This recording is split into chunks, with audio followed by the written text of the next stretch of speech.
ജുമാ മുബാറക്കിൽ ഇന്ന് പണ്ഡിതനും പ്രഭാഷകനുമായ ജനാബ് ഹബീബ് റഹ്മാൻ കീഴ്ശ്ശേരി സംസാരിക്കുന്നു. ബിസ്മില്ലാഹി വഖഫ അൽഹംദുലില്ലാഹ് സ്വലാത്തു വസ്സലാമു അലാ റസൂലിഹിൽ മുസ്തഫ. പ്രിയമുള്ള സഹോദര സഹോദരിമാരെ, കരുണാവാരിധിയായ പടച്ചതമ്പുരാന്റെ കരുണാകടാക്ഷങ്ങൾ നമ്മിലേവരിലും സദാ വർഷിക്കുമാറാകട്ടെ. ഒരു പുതിയ ഇസ്ലാമിക കലണ്ടറിലേക്ക്, ഇസ്ലാമിക വർഷത്തിലേക്ക് ഇസ്ലാമിക സമാജം പ്രവേശിച്ചിരിക്കുകയാണ്. അള്ളാഹു ചില മാസങ്ങളെ പവിത്രങ്ങളായി നിശ്ചയിച്ചിട്ടുണ്ട്. ഹിജ്റ കലണ്ടർ പ്രകാരം ഒന്നാമത്തെ മാസമാണ് മുഹറം മാസം. ആ മുഹറം മാസമാണ് പറഞ്ഞിരിക്കുന്നത്. പവിത്രങ്ങളായി 4 മാസങ്ങളെ നിശ്ചയിച്ചതിനെക്കുറിച്ച് വിശുദ്ധ ഖുർആൻ പറയുന്നത്, ആകാശങ്ങളും ഭൂമിയും സൃഷ്ടിച്ച ദിവസം മുതൽക്കേ അള്ളാഹു രേഖപ്പെടുത്തിയതനുസരിച്ച് അള്ളാഹുവിൻ്റെ അടുക്കൽ മാസങ്ങളുടെ എണ്ണം 12 ആകുന്നു. അവയിൽ 4 പവിത്രമാക്കപ്പെട്ട, യുദ്ധം വിലക്കപ്പെട്ട മാസങ്ങളാകുന്നു. അതാണ് വക്രതയില്ലാത്ത ദീൻ. അതിനാൽ ആ 4 മാസങ്ങളിൽ നിങ്ങൾ നിങ്ങളോട് തന്നെ അക്രമം പ്രവർത്തിക്കരുത് എന്ന് വിശുദ്ധ ഖുർആൻ ഉണർത്തുകയാണ്. ഹിജ്റ കലണ്ടർ രൂപപ്പെടുന്നത് ഇസ്ലാമിക ചരിത്രത്തിൽ ഒരുപാട് ചരിത്ര മുഹൂർത്തങ്ങളുണ്ടായിട്ടുണ്ട്. ഇപ്പോഴും ആഘോഷപൂർവ്വം പലരും ആഘോഷിക്കുന്ന പ്രവാചകൻ തിരുമേനി സല്ലല്ലാഹു അലൈഹി വസല്ലമയുടെ ജനനം, അതുപോലെ തന്നെ പ്രവാചകന് ആദ്യമായി ദിവ്യബോധനം ലഭ്യമാകുന്നത്, നുബുവത്ത്, പ്രവാചകൻ മക്ക വിജയിച്ചടക്കുന്നത് തുടങ്ങിയ ഒരുപാട് ചരിത്ര സംഭവങ്ങൾ, ചരിത്രത്തിലെ അടയാളങ്ങൾ ഉണ്ടായിട്ടുണ്ട്. ഉമർ റളിയല്ലാഹു അൻഹുവിൻ്റെ കാലത്ത് സഹാബിമാർ, പ്രവാചകന്റെ അനുയായികൾ, പ്രവാചകന്റെ അനുചരന്മാർ ഇസ്ലാമിക കലണ്ടറിൻ്റെ അടിസ്ഥാനമായി തിരഞ്ഞെടുക്കുന്നത് വളരെ വിശദമായ ഒരു ചർച്ചയ്ക്ക് ശേഷമാണ്. ഇസ്ലാമിക കലണ്ടർ എന്തായിരിക്കണം എന്നതിനെക്കുറിച്ചുള്ള വലിയ ആലോചനകൾ നടന്നിരുന്നു. എങ്ങനെയാണ് കലണ്ടർ രൂപപ്പെടുത്തേണ്ടത് എന്നതിനെക്കുറിച്ച് ഓരോ ആളുകളും അവരവരുടെ പ്രവാചകന്റെ ജന്മദിനമാകട്ടെ, പ്രവാചകന്റെ മറ്റ് സന്ദർഭമാകട്ടെ എന്നൊക്കെ ഓരോരുത്തരും പറഞ്ഞിരുന്നു. എന്നാൽ അതൊന്നുമല്ലാതെ ഏറ്റവും ശ്രേഷ്ഠതയുള്ളതായി ഇസ്ലാമിക ചരിത്രത്തിൽ പ്രവാചകൻ തിരുമേനി സല്ലല്ലാഹു അലൈഹി വസല്ലമ മക്കയിൽ നിന്ന് മദീനയിലേക്ക് പലായനം ചെയ്തത് അതായിരിക്കട്ടെ എന്ന് തീരുമാനിക്കുകയാണ്. അത് വലിയ ഒരു പാഠമാണ്. ഹിജ്റയെ സംബന്ധിച്ച് ഉമർ റളിയല്ലാഹു അൻഹു ചരിത്രത്തിൻ്റെ തുടക്കത്തെക്കുറിച്ച് സഹാബികളോട് കൂടിയാലോചിക്കുന്നുണ്ട്.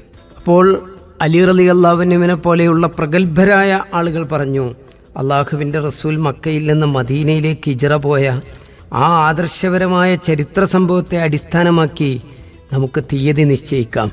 അങ്ങനെ ഉമർ റളിയല്ലാഹു അൻഹു അത് കൽപ്പിക്കുകയാണ്.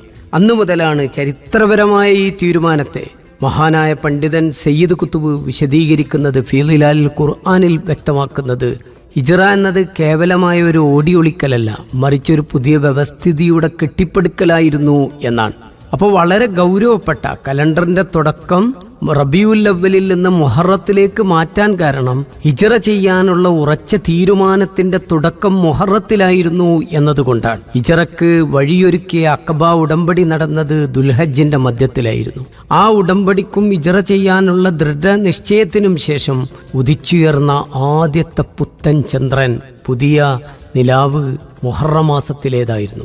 അതിനാൽ വർഷത്തിൻ്റെ തുടക്കമായി അതിനെ നിശ്ചയിക്കുന്നതാണ് ഏറ്റവും അനുയോജ്യം എന്ന് ഹാഫിദ് ഇബ്നു ഹജർ അൽ അസ്ഖലാനി തൻ്റെ ഫതുൽ ബാരിയിൽ വളരെ മനോഹരമായി ഇതിനെക്കുറിച്ച് വിശദീകരിക്കുന്നുണ്ട്. അപ്പോൾ ഇസ്ലാമിക കലണ്ടറിലെ വളരെ പ്രധാനപ്പെട്ട ഒരു മാസമാണ് മുഹറം. ആ മുഹറത്തിൻ്റെ തുടക്കത്തിലാണ്, ഒരു പുതിയ വർഷത്തിലാണ് ഇസ്ലാമിക വിശ്വാസികളുള്ളത്.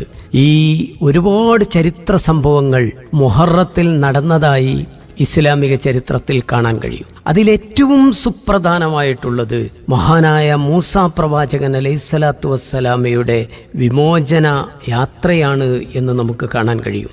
ഇസ്ലാമിക ചരിത്രത്തിലെ ഏറ്റവും പ്രധാനപ്പെട്ട ഒരു കാര്യം, ഫിറഔൻ എന്ന് പറയുന്ന ലോകത്തിലെ ഏറ്റവും വലിയ ഏകാധിപതികളിൽ ഒരാളായിരുന്ന ഫിറഔൻ, അദ്ദേഹത്തിൻ്റെ കഠിനമായ അടിമത്തത്തിൻ്റെയും പീഡനത്തിൻ്റെയും കീഴിൽ നിന്ന് ബനൂ ഇസ്രായേൽ സമൂഹത്തെ വിമോചിപ്പിച്ചതിൻ്റെ ഓർമ്മയായിട്ടാണ് മുഹറം 9, 10 പ്രവാചകൻ തിരുമേനി സല്ലല്ലാഹു അലൈഹി വസല്ലമ നോമ്പെടുക്കാൻ കൽപ്പിച്ചത് എന്ന് നമുക്ക് കാണാൻ കഴിയും. അത് പ്രവാചകൻ സല്ലല്ലാഹു അലൈഹി വസല്ലമ മക്കയിൽ നിന്ന് മദീനയിലെത്തിയ ശേഷം അവിടെ ജൂതന്മാരായ ആളുകൾ നോമ്പെടുക്കുന്നത് കാണുകയാണ്. അപ്പോൾ പ്രവാചകൻ സല്ലല്ലാഹു അലൈഹി വസല്ലമ ആ ദിവസം നോമ്പെടുക്കാൻ കൽപ്പിക്കുന്നത് അള്ളാഹുവിൻ്റെ റസൂലിനോട് അന്ന് ആളുകൾ ചോദിക്കുന്നുണ്ട്, യൂത ക്രൈസ്തവർ മഹത്വവൽക്കരിക്കുന്ന ദിനമല്ലേ അത്? അപ്പോൾ റസൂലുള്ളാഹി സ്വല്ലല്ലാഹു അലൈഹി വസല്ലമ പറഞ്ഞു, ഇൻഷാ അല്ലാഹ് അടുത്ത വർഷം നാം ജൂത ക്രൈസ്തവരിൽ നിന്നും വ്യത്യസ്തമായി 9-ാം ദിവസം കൂടി നോമ്പെടുക്കുമെന്ന്. അടുത്ത വർഷം കടന്നു വരുമ്പോഴേക്കും അള്ളാഹുവിൻ്റെ പ്രവാചകൻ ഈ ലോകത്ത് നിന്ന് വിട പറഞ്ഞിരുന്നു എന്ന് നമുക്ക് ചരിത്രത്തിൽ കാണാൻ കഴിയും. എന്ന് പറഞ്ഞാൽ റസൂലുള്ളാഹി സ്വല്ലല്ലാഹു അലൈഹി വസല്ലമ മദീനയിലെത്തിയപ്പോൾ ജൂതന്മാർ ആശൂറ എന്ന് പറയുന്ന മുഹറം മാസം 10 നോമ്പനുഷ്ഠിക്കുന്നതായി കാണുകയാണ്. അപ്പോൾ നബി സല്ലല്ലാഹു അലൈഹി വസല്ലം അവരോട് ചോദിച്ചു, ഇതെന്താണ്, നിങ്ങൾ എന്തുകൊണ്ടാണ് നോമ്പനുഷ്ഠിക്കുന്നത്? അവർ പറഞ്ഞു, ഇത് നല്ലൊരു ദിനമാണ്. ഈ ദിവസമാണ് ബനൂ ഇസ്രായേലരെ അവരുടെ ശത്രുക്കളിൽ നിന്ന് അള്ളാഹു രക്ഷപ്പെടുത്തിയത്. അതുകൊണ്ട് ഈ ദിവസം മൂസ നോമ്പനുഷ്ഠിക്കുകയുണ്ടായി. അപ്പോൾ നബി സല്ലല്ലാഹു അലൈഹി വസല്ലം പറഞ്ഞു, മൂസാ പ്രവാചകനോട് നിങ്ങളെക്കാൾ കൂടുതൽ കടപ്പെട്ടവൻ ഞാനാണ്. അങ്ങനെ ആ ദിവസം നബി സല്ലല്ലാഹു അലൈഹി വസല്ലം നോമ്പനുഷ്ഠിച്ചു എന്ന് മാത്രമല്ല, ആ ദിവസം നോമ്പനുഷ്ഠിക്കുവാൻ മറ്റുള്ളവരോട് കൽപ്പിക്കുകയും ചെയ്തു എന്ന് നമുക്ക് ചരിത്രത്തിൽ കാണാൻ കഴിയും. അപ്പോൾ ഇസ്ലാമിക ചരിത്രത്തിലെ ഈ വിമോചനത്തിൻ്റെ യാത്രയെ ഫിറൗൻ എന്ന് പറയുന്ന ലോകത്തിലെ ഏറ്റവും വലിയ ധിക്കാരിയായിരിക്കെ ആ ഫിറൗൻ്റെ സ്വഭാവത്തിനോട് വിശുദ്ധ ഖുർആൻ പഠിപ്പിക്കുന്നത് ലോകത്തിലെ ഏറ്റവും വലിയ അതിക്രമകാരിയായ ഒരു വ്യക്തിയായിട്ടാണ്.